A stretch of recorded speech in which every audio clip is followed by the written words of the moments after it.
새벽 기도회로 함께 나아가는 모든 분들을 진심으로 환영합니다. 말씀을 시작하며 한 가지 질문을 드립니다. 여러분 최근에 감동했던 적, 감격했던 적 있으신가요? 아마도 박정혁 전도사님은 도하의 초등학생 얼굴을 보면서 너무나도 감격했을 것 같은데 내 딸이 이렇게 예쁘다니 하면서 네, 깊은 감동이 물밀듯 밀려와서 정말 주체하기가 어려웠던 적 혹시 언제셨던지 기억이 날까요? 성향에 따라서 감격했다 하더라도 그렇게까지 감정적인 반응은 아닐 수도 있겠다 그런 생각도 드는데요. 우리가 감동을 느끼며 살아갈 수 있다는 것은 참 감사한 일이라는 생각이 듭니다.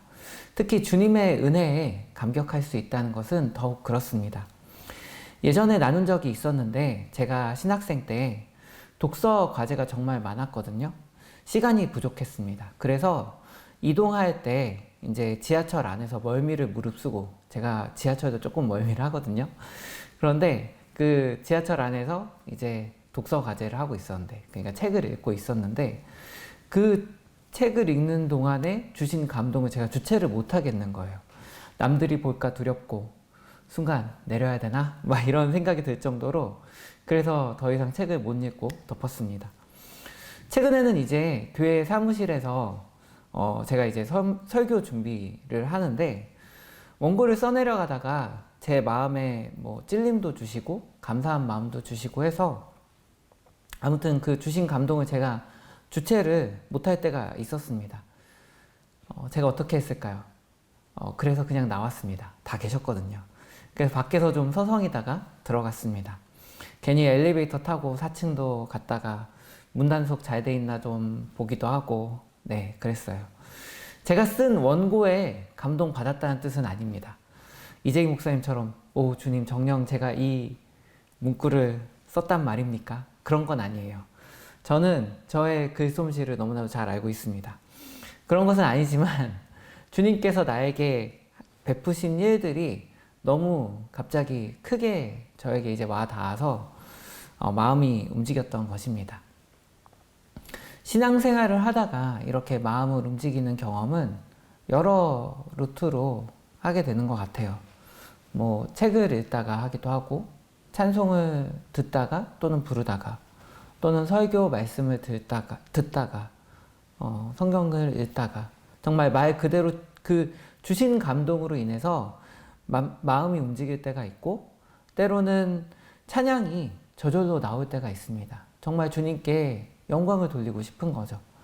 성경에서도 그런 사례들이 나옵니다. 대표적인 인물이 사도 바울인데요. 그의 편지 곳곳에 갑자기 찬양이 터져 나오는 것을 볼 수 있습니다. 로마서에서도 그러고 에베소서에서도 그러고 디모데 전서에서도 그런 바울의 모습을 발견할 수 있습니다. 오늘 본문인 시편 98편의 저자도 같은 마음 아니었을까, 마찬가지 아니었을까 생각합니다. 하나님의 구원을 묵상하다가 그의 마음이 뜨거워졌고 왕이신 하나님을, 이스라엘을 비롯한 그 모든 만물의 찬양을 받기 합당하신 주님을 함께 찬양하자고 외치지 않을 수 없는 그런 예배의 감격 가운데에서 이 시편이 나오지 않았을까, 이 찬양시가 나오지 않았을까 생각이 듭니다. 그런 상황을 염두에 두고 이 시편을 보자면 첫 시작인 새 노래로 주님께 찬양하여라, 이 말의 새 노래가 단순히 신곡을 뜻하는 것으로만 볼 수는 없음을 알 수 있습니다. 그렇게도 볼 수 있지만 그렇게만 볼 수는 없다는 거죠. 98편 전체를 주의 깊게 살펴보면 새 노래에는 여러 가지 의미가 담겨 있음을 찾을 수 있을 텐데, 앞서 말씀드린 것과 연관해서 한 가지에 주의를 기울여 오늘은 말씀을 나누고자 합니다. 이 새벽에 여러분께서 기억하셨으면 하는 한 가지, 그것은 바로 노래가 새로운 것보다 마음이 새로운 것이 중요하다입니다. 왜냐하면 여기서 새 노래로 찬양하라는 것은 새로운 마음으로 주님을 찬양하라는 뜻으로 볼 수 있기 때문입니다. 어떻게 마음이 새로워졌을까요? 그것은 그의 마음이 주님께서 주신 감동이 있었기 때문입니다. 즉 그가 감격을 했거든요. 그렇다면 그가 무엇에 감격을 한 걸까요? 1절 앞부분에 나와 있습니다. 새 노래로 주님을 찬송하여라. 주님은 기적을 일으키시는 분이시다. 새 노래는 기적에 대한 반응입니다. 주님께서 기적을 일으키셨기에 시편 저자는 새 노래로 주님을 찬송하기를 원했습니다. 어떤 기적을 경험했기에 그럴까요? 3절까지 제가 마저 다 읽겠습니다. 새 노래로 주님을 찬송하여라. 주님은 기적을 일으키는 분이시다. 그 오른손과 그 거룩하신 팔로 구원을 베푸셨다. 주님께서 베푸신 구원을 알려주시고 주님께서 의로우심을 문 나라가 보는 앞에서 드러내어 보이셨다.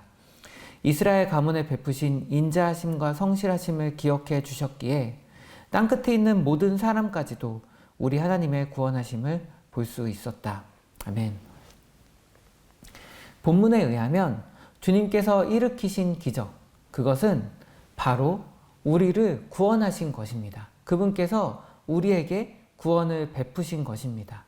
그런 이야기 들어보신 적 있으신가요?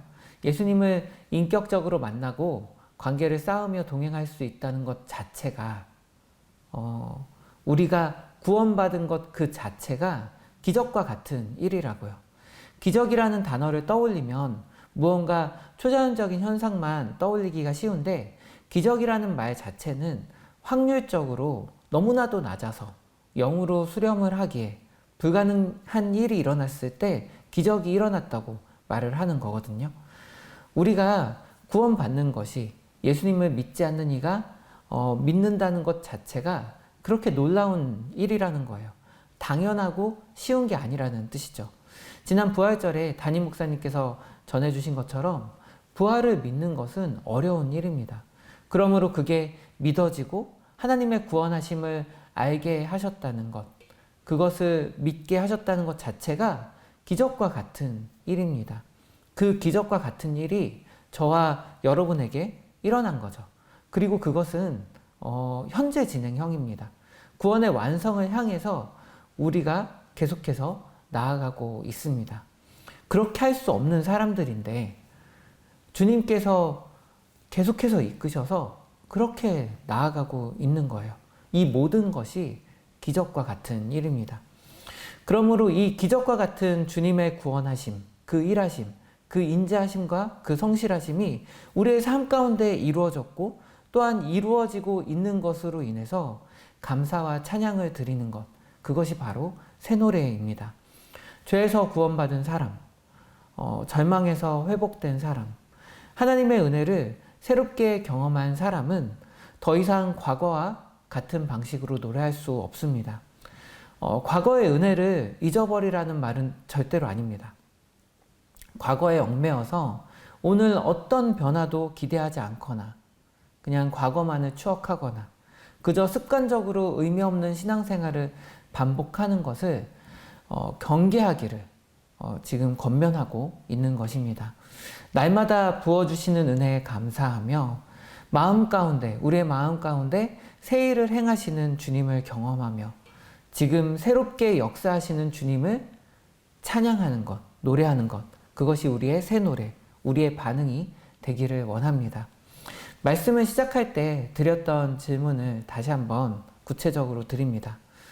주님께서 구원하여 주신 일로 인해서 감격했던 적은 언제입니까? 주님께서 동행하여 주시는 하루로 인해서 든든하고 감사했던 적은 언제입니까?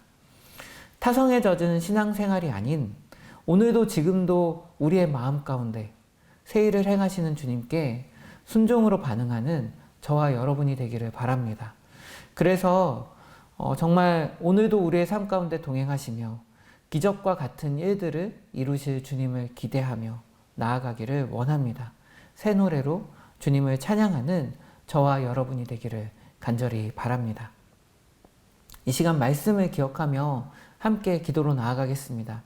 신앙의 좋은 습관들을 몸에 익히는 것 정말 좋은 일인데 그러다 보니 너무 몸이 건조한 신앙생활을 하고 있지는 않았는지 내 삶에 기적은 없다는 생각에 오늘 내 삶 가운데 이루실 일들, 믿지 않는 이들이 주님께로 돌아오는 일들에 대한 기대를 내려놓고 있지는 않았는지 돌아봅시다.